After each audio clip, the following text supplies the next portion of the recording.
Hi guys, இன்றைக்கி நம்ம hydraulics and நியூமேட்டிக்ஸில் unit 1ல் சாப்டர் 3 பேசிக்ஸ் ஆஃப் ஹைட்ராலிக்ஸ் பற்றி பார்ப்போம். பேசிக்ஸ் ஆஃப் ஹைட்ராலிக்ஸில் நம்ம என்ன பற்றி பார்ப்போம்னா வச்சுங்க, force, pressure, heat, pressure head and laminar flow, turbulent flow இதை பற்றிலாம் நம்ம டீட்டெயிலாக பார்க்கலாங்களா. ஃபஸ்ட்டு ஃபோர்ஸுங்கிறது நம்மளுக்கே தெரியும். Force is nothing but mass into acceleration. நம்ம எவ்வளோ அப்ளை பண்ணுறோம், எவ்வளோ மாஸ் கொடுக்குறோம், எவ்வளோ ஆக்சிலேஷன் அது மூவ் ஆகுது, இது ரெண்டுத்தையும் கால்குலேட் பண்ணுறா தான் நம்ம ஃபோர்ஸ்னு சொல்லியிருப்போம். இதோட யூனிட் வந்து நியூட்டன். இதோட டைமென்ஷன் வந்து ml/-2. Pressure is nothing but pressure equal to force per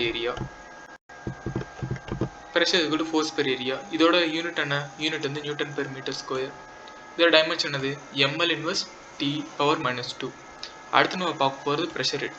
pressure ஹெட்டுன்னா ப்ரெஷர் ஹெட்னா ஃபஸ்ட் என்னன்னா வச்சுங்க, ப்ரெஷர் வந்து எதனால இது ப்ரொடியூஸ் பண்ணால் லிக்விட் ப்ரொடியூஸ் பண்ணோம், அதோட ஹைட்னால ப்ரொடியூஸ் பண்ணுறது தான் ப்ரெஷர் ஹெட்னு சொல்லியிருப்பாங்க. The law of hydrostatics state that the pressure P of fluid of rest increase in depth. இது ஆல்சோ ஹார்ட் ப்ரெஷர் ஹெட் ப்ரெஷர்னு சொல்லியிருப்பாங்க. இப்போ ப்ரெஷர் ஹெட் அதோட ஃபார்முலா என்ன வச்சுங்க, P = ρgHன்னு சொல்லியிருப்பாங்க. P = ρgH அப்போனா வச்சுங்க, ப்ரெஷர் எதுக்கெல்லாம் டைரக்ட்லி ப்ரொபோஷனல்? டென்சிட்டிக்கு டைரக்ட்லி ப்ரொபோஷனல், கிராவிடேஷனுக்கு டைரக்ட்லி ப்ரொபோஷனல், ஹைட்டுக்கும் டைரக்ட்லி ப்ரொபோஷனல். ஸோ இதில் நம்மளுக்கு டெப்த் இன்க்ரீஸ் ஆனாலும் சரி, ஹைட் இன்க்ரீஸ் ஆனாலும் சரி, எது இன்க்ரீஸ் ஆனாலுமே நம்மளுக்கு ப்ரெஷர் இங்கே ஆட்டோமேட்டிக்காக இன்க்ரீஸ் ஆகும். Thus the intensity of pressure of liquid may expressed எப்படிலாம் எக்ஸ்பிரஸ் பண்ணலாம்னு வச்சுங்க, ஃபோர்ஸ் பெர் ஏரியாவில் நம்ம எக்ஸ்பிரஸ் பண்ணலாம். ப்ரெஷர் கூட ஃபோர்ஸ் பெர் ஏரியாவா. அப்புறம் at sun equivalent static head, அதோட இப்போ நம்ம ப்ரெஷர் ஹெட் வழியை எக்ஸ்பிரஸ் பண்ணலாம். அதோட ஹைட்னால எக்ஸ்பிரஸ் பண்ணலாம், டெப்த்னால எக்ஸ்பிரஸ் பண்ணலாம்னு சொல்கிறாங்க. இப்போ நம்ம அடுத்து பார்க்க போகிறது அட்மாஸ்பியரிக் ப்ரெஷர், காஜ் ப்ரெஷர், இன்னொன்று அப்சல்யூட் ப்ரெஷர்னு சொல்லியிருப்பாங்க. அட்மாஸ்பியரிக் ப்ரெஷர்னா என்ன? அட்மாஸ்பியரிக் ப்ரெஷர்னா it is a pressure exerted by air surrounded by earth. The atmospheric air exerted by normal pressure upon the surface which its in contact is known as atmospheric pressure சொல்லியிருக்காங்க. ஓகேங்களா. Atmospheric pressure இன்னொன்று என்னன்னு சொல்லலாம் வச்சுங்க, barometric ப்ரெஷர்னு சொல்லலாம். Atmosphere pressure okay தானே. அடுத்து பார்க்க போகிறது காஜ் ப்ரெஷர். காஜ் ப்ரெஷருங்கிறது என்னன்னா வச்சுங்க, அட்மாஸ்பியரிக் ப்ரெஷருக்கு மேலே இருக்கிறது, அபோவ் த அட்மாஸ்பியரிக் ப்ரெஷர் தான் காஜ் ப்ரெஷர் சொல்லியிருப்பாங்க. இதுக்கு வந்து ஒரு ஃபார்முலா இருக்குது, என்னன்னா வச்சுங்க, gauge pressure = absolute pressure minus atmospheric pressure. ஓகேங்களா. இதுதான் காஜ் ப்ரெஷரோட டயக்ராம் இருக்கும். ப்ரெஷர் இந்த டைரக்ஷனில் இருக்கும், இது வந்து அட்மாஸ்பியரில் ஓப்பனாக இருக்கும். இந்த இடத்துல ஹையர் ப்ரெஷரில் வரும், இது ப்ரெஷர் டிரான்ஸ்மிட்டர். எப்படி ப்ரெஷர் டிரான்ஸ்மிட் பண்ணா வச்சுங்க, இந்த இடத்துல ஹையர் ப்ரெஷர் உள்ள வருது, இந்த இடத்துல லோ ப்ரெஷர் அட்மாஸ்பியர்லேருந்து வருது, இந்த இடத்துல கீழே நம்மளுக்கு ப்ரெஷர் வந்து டிரான்ஸ்மிட் ஆகுதுன்னு சொல்லியிருக்காங்க. ஓகேங்களா. இது அப்சல்யூட் ப்ரெஷர். அப்சல்யூட் ப்ரெஷர்னா வச்சுங்க, இது டோட்டல் ப்ரெஷருங்கிறது தான் அப்சல்யூட் ப்ரெஷர் சொல்லுவாங்க. அப்போ எல்லா ப்ரெஷருமே உள்நோக்கி வந்திருக்கும். ஓகேங்களா. இது ப்ரெஷர் டிஃபரன்சஸ். தென் இது வந்து P1 ப்ரெஷர் வந்து டைரக்ஷன்ல வருது, pressure 2 open to atmosphere direction வருது. தென் நம்ம எப்படி ப்ரெஷர் கால்குலேட் பண்ணலாம்? P1 - P2, higher pressure minus lower pressure. Okay. இப்போ அப்சல்யூட் ப்ரெஷர்ங்கிறது டோட்டல் ப்ரெஷர்னு சொன்னோம். அப்பனா இது வந்து அப்சல்யூட் ப்ரெஷர் எது ஆட் பண்ற மாதிரி இருக்கும்? Atmospheric pressure as well as என்னன்னா வச்சுங்க, காஜ் ப்ரெஷர், ரெண்டு ப்ரெஷர் ஆட் பண்ற மாதிரி இருக்கிறது தான் அப்சல்யூட் ப்ரெஷர்னு சொல்லியிருக்காங்க. In other words, the pressure measured with respect to vacuum. Vacuum pressure நம்ம என்ன சொல்றோம்னா வச்சுங்க, absolute pressure சொல்லியிருப்போம். Differential pressures, அப்புறம் differential pressure இருக்கு. The some pressure transducer transmitter measure the pressure differences between two part. அதாவது ரெண்டு இதுக்கு நம்மள P1 - P2 நம்ம சொன்னோம்ல, higher pressure minus lower pressure, அந்த மாதிரி மெஷர் பண்றதுக்கு differential pressureனு சொல்றாங்க. ஓகேங்களா. இது அதோட டயக்ராம். அப்சல்யூட் ப்ரெஷர் என்ன சொன்னோம்? Gauge pressure plus atmospheric pressure சொன்னோமா. அப்புறம் வேக்யூம் ப்ரெஷர் ஈக்குவல் டு என்னது? Vacuum pressure atmospheric minus absolute pressure. ஓகேங்களா. அப்போனா வச்சுங்க, இது வந்து காஜ் ப்ரெஷர்னு கூட இருக்கலாம். Gauge pressure equal to atmospheric pressure minus absolute pressure. ஓகேங்களா. இப்போ நம்ம அடுத்து பார்க்க போகிறது work, power, energy. Work is nothing but force in distance தான் நம்ம என்னன்னு சொல்லியிருப்போம், ஒர்க்குன்னு சொல்லியிருப்போம். தென் இதோட யூனிட் என்னது? ஃபோர்ஸோட unit ml/T⁻², distance L, then ml²T⁻². ஓகேங்களா. அடுத்து power is nothing but work done by time, அதான் பவர்னு சொல்லியிருப்போம். Then work done by time. Work done by டைம்க்கு யூனிட் போட்டு பார்க்கலாமா? Then ml square T power minus 2. Then with respect to time டைமால் divide பண்ணா வச்சுங்க ml square T power minus 3. இதுதான் பவரோட யூனிட். இப்போ எனர்ஜிங்கிறது nothing but energy is depend capacity to two work. எவ்வளோ அந்த ஒர்க் பண்ணுறதுக்கான கெப்பாசிட்டி இருக்குது அதுதான் சொல்லுது. இதுலேருந்து நிறைய நீங்கள் வந்து எந்த எனர்ஜி வச்சு வேணாலும் பார்த்துக்கலாம். Potential energy, kinetic energy, pressure energy. இங்கே நம்ம வந்து கைனடிக் எனர்ஜி எடுத்து பண்ணியிருக்கோம். ஆஃப் எம்இ ஸ்கொயரா அப்போனா வச்சுங்க மாஸுக்கு எம், விக்குனா வெலாசிட்டினா எல்டி மைனஸ் 1 நம்ம பிடிச்சிருக்கோம். தென் இங்கே ஸ்கொயர் பண்ணால் L square T power minus 2. Then இப்படி கூட நீங்கள் டைமென்ஷன் டெரைவ் பண்ணிக்கலாம். ஓகேங்களா? அப்புறம் நம்மளுக்கே தெரியும் இது torque is nothing but rotation object, it is nothing but force in distance தான் டார்க். அப்புறம் பவர் டிரான்ஸ்மிட்டட் P வந்து 2π nt/60. எஃபிஷியன்சி எதுக்கு உள்ளது? Output power divide by input power into 100. ஓகேங்களா? அடுத்து பாஸ்கல்ஸ் லா. பாஸ்கல்ஸ் லாவை இப்போ நம்ம அடுத்து பார்க்க போகிற டாபிக் என்னன்னா வச்சுங்க பாஸ்கல்ஸ் லா. பாஸ்கல்ஸ் லாவில் பொறுத்தவரைக்கும் ஒரு இம்பார்ட்டண்டான விஷயம்னா வச்சுங்க நீங்கள் எந்த பாயிண்ட்ல ப்ரெஷர் எடுத்து பார்த்தாலுமே ஈக்குவலாக தான் இருக்கும். Pascal's law. இதை இந்த லா என்ன சொல்லுதுன்னா வச்சுங்க Pascal's law state that the pressure generated at any point in confined fluid act equally in all direction. நீங்கள் எந்த டைரக்ஷன்ல ப்ரெஷர் எடுத்து பார்த்தாலுமே அது ஈக்குவலாக தான் இருக்கும்.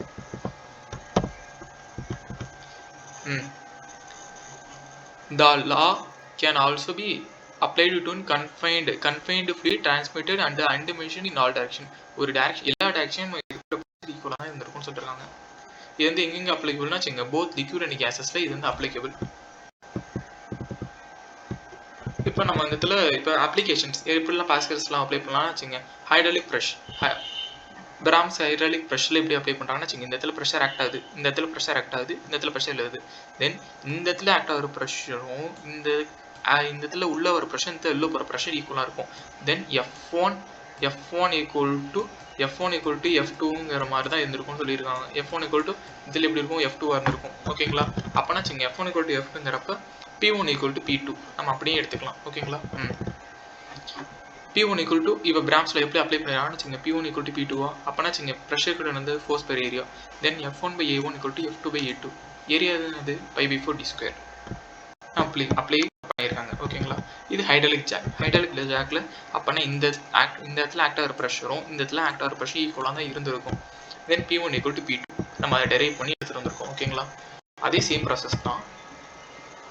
P1 ஈக்குவல் டு P2வா then F2/F1 equal to A2/A1. இந்த இடத்துல நம்ம எக்ஸ்ட்ரா ஆட் பண்ணியிருக்கோம்னா சின்ன வால்யூம் ஆட் பண்ணியிருக்கோம். தென் S1/S2 அவ்வளோதாங்க.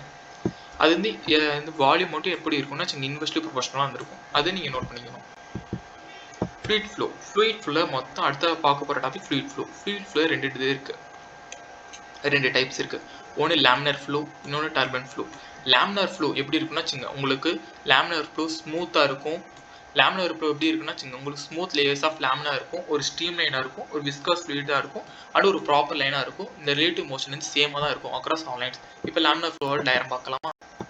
இதான் லேமினார் ஃப்ளோ. ஒரு ஸ்மூத் லைனாக இருக்கா? ஸ்மூத் லைனாக இருக்கும், உங்களுக்கு ஈக்குவல் வளர்த்துட்டு ஃப்ளோ இருந்திருக்கும். இதுக்கு எக்ஸாம்பிள்ஸ் என்னன்னா வச்சுங்க flow of oil in measuring இன்ஸ்ட்ருமெண்ட்டில் ஆயில் ஃப்ளோவாக இருக்கட்டும், பிளட்ஸ்னால் உங்களோட உடம்புல வைக்க வெயின்ஸ் ஆட்டில் பிளட் போகிறதா இருக்கட்டும், race of water in plants வேரில் போகிற தண்ணி வந்து மரத்துக்கு எப்படி போகுது அதெல்லாம் லேமினார் ஃப்ளோவில் சொல்கிறாங்க. அடுத்து நம்ம பார்க்க போகிறது டர்பைன் ஃப்ளோன்னா அதுக்கு ஆப்போசிட்டாக இருக்கும். எப்படி இருக்குது இங்கே பாருங்கள், ரேண்டம் டைரக்ஷனாக மூவ் ஆகிட்டு இருக்கு, வெலாசிட்டியுமே யூனிஃபார்ம் வெலாசிட்டியாக இருந்திருக்கும்னு சொல்கிறாங்க. ஓகேங்களா? இது வந்து என்னன்னா யூனிஃபார்ம் வெலாசிட்டியாக இருந்திருக்கும், லோட் வால்ஸாகவும் அண்ட் ஹையர் சென்டர்ஸாகவும் இருக்கும். வாலில் கம்மியாகவும் இது வந்து சென்டர்ஸில் அதிகமாகவும் இருந்திருக்கு. இது எப்படி இருக்குது? யூனிஃபார்மாக வந்து வெலாசிட்டி டிஸ்ட்ரிபியூட் ஆகிருக்கு இதில் டர்புலன்ட் ஃப்ளோவில்.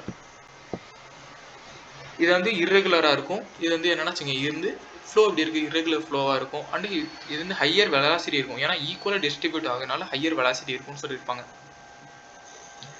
அப்புறம் வேற என்ன சொல்லலாம்னு வச்சுங்க இதோட examples river flow in floods. நம்மளோட ஃப்ளட்ஸில் போகும்போது ஈக்குவலாக அந்த இடத்துல வந்து வெலாசிட்டி டிஸ்ட்ரிபியூட் ஆகிருக்கும். So equal flow in floods வந்து நம்ம வந்து எக்ஸாம்பிளாக சொல்லலாம். இதுக்கு டர்புலன்ட் ஃப்ளோக்கு. அடுத்து ரெனால்ட்ஸ் நம்பருங்கிறப்ப Reynolds number found that the nature of flow in closed pipe depends upon. ஒரு க்ளோஸ்டு பைப்பில் எப்படிலாம் ஃப்ளோ இருந்திருக்கும் அதை சொல்கிறதா ரெனால்ட்ஸ் நம்பர். இதோட ஃபார்முலா என்னன்னா வச்சுங்க ரெனால்ட்ஸ் நம்பருக்கு ρ/VD/μ சொல்லியிருப்பாங்க.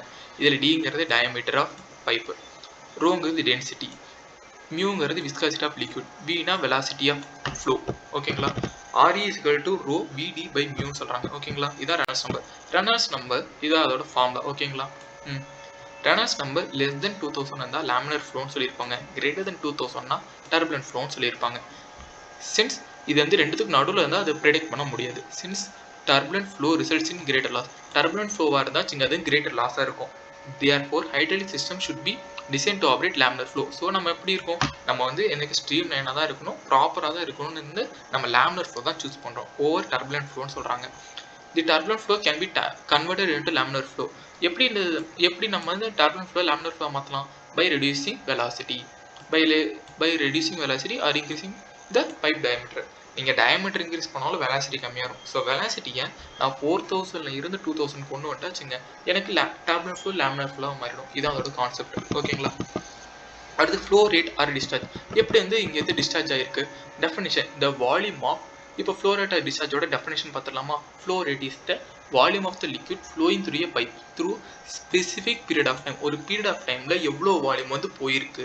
Q is equal to flow rate னு சொல்லியிருப்பாங்க. Vனா எவ்வளோ வால்யூம் போயிருக்கு வித் ரெஸ்பெக்ட் டு டைமாக தான் நம்ம ஃப்ளோ ரேட்னு சொல்லியிருக்கோம். Q is equal to V by T. Vனா வால்யூம், Tனா இன் செகண்ட்ஸ். ஓகேங்களா? இதுதான் flow rate. Q is equal to இது வேறு எப்படி இருந்ததுன்னா வச்சுங்க, ஃப்ளோ ரேட் எப்படிலாம் கேல்குலேட் பண்ணால் Q is equal to AV. ஏங்கிறது ஏரியா ஆஃப் கிராஸ் செக்ஷன், Vனா வால்யூம் ஆஃப். இப்போலாம் இந்த இதில் எப்படி ஃப்ளோ ஆயிருக்கு, ஃப்ளோ ரேட் இப்படி கண்டுபிடிக்கலாம்னு சொல்கிறாங்க. ஓகேங்களா? அடுத்து கண்டினியூட்டி ஈக்குவேஷன். கண்டினியூட்டி ஈக்குவேஷனுங்கிறப்ப நம்ம இதோட டெஃபினேஷன் என்னன்னு பார்த்தீங்கன்னா வச்சுங்க, இந்த கண்டினியூ ஈக்குவேஷன் எதை பேஸ் பண்ணது வச்சுங்க, கன்சர்வேஷன் ஆஃப் மாஸ் பேஸ் பண்ணுது. இட் ஸ்டேட் தட் என்ன சொல்கிறாங்கன்னா வச்சுங்க, நோ ஃப்ளூயிட் இஸ் ஆடட். எந்த ஃப்ளூயிட் ஆட் பண்ணல, ரிமூவ் பண்ணல from the pipe in any length, the mass passing across different section shall be same. அப்படின்னா வச்சுங்க, எல்லாமே இன்கமிங் சரி அவுட்கோயிங் சரி, the mass of fluid incoming is equal to the mass of fluid outgoing அப்படின்னு சொல்கிறாங்க. இந்த இடத்துல இது A1 வச்சுங்க, இது A2 வச்சுங்க, A3 வச்சுங்க. A1 equal to A2 equal to A3 மூணுமே ஈக்குவலாக தான் இருந்திருக்கு. இந்த இடத்துல அதான் இதை டிஸ்கிரைப் பண்ணி சொல்கிறாங்க. ஓகேங்களா? A1ங்கிறது ஏரியா ஆஃப் கிராஸ் செக்ஷன், Vங்கிறது வெலாசிட்டி, ரோனா டென்சிட்டி. இப்போ நம்ம மூணுமே பார்க்கலாமா? அதான் இங்கே இடத்துல நம்ம இது வந்து இன்கமிங் மாஸ் ஃபுல்லாகவே சேம்னு சொல்லிட்டாங்க. ஸோ இன்கம்ப்ரெசிபிள் ஃப்ளூயிடுங்கிறப்ப நம்மளுக்கு ρ1 equal to ρ2 equal to ρ3, A1 V1 equal to A2 V2 equal to A3 V3ன்னு சொல்கிறாங்க. நம்மளுக்கு இந்த இடத்துல incoming equal to out going. அதுதான் என்னன்னா கண்டினியூட்டி ஈக்குவேஷன். நம்ம அடுத்து பார்க்க போகிறது ஃப்ளூயிட் எனர்ஜி. ஃப்ளூயிட் எனர்ஜியில் மொத்தம் 3 இருக்குது. Potential energy, pressure energy, kinetic energy. Potential எனர்ஜிங்கிறது இப்போ இதான் ஒரு டேட்டம் லைன் இருக்குன்னு வச்சுங்க, ஒரு லைன் இருக்குது. இந்த லைனுக்கு மேலே இருக்குது, இந்த இடத்துல தான் அங்கே ஃப்ளூயிட் ஃப்ளோ வந்து ஆரம்பிச்சு போகுதுன்னா இதுதான் இதோட பொட்டன்ஷியல் எனர்ஜின்னு சொல்லியிருப்பாங்க. This is due to the configuration position above the datum line. இந்த லைன் தான் என்ன சொன்னேன், அப்போ இதுக்கு மேலே இது வரைக்குமே அது டேட்டம் லைன் தான்.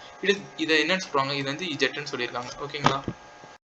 அடுத்து ப்ரெஷர் எனர்ஜி. அடுத்து கைனடிக் எனர்ஜி. கைனடிக் எனர்ஜி வச்சுங்க, நம்மளுக்கு வெலாசிட்டினால ப்ரொசஸஸ் பண்ணி மூவ் பண்ணணும். அதுதான் என்ன kinetic energy. This is due to the velocity flowing of fluid.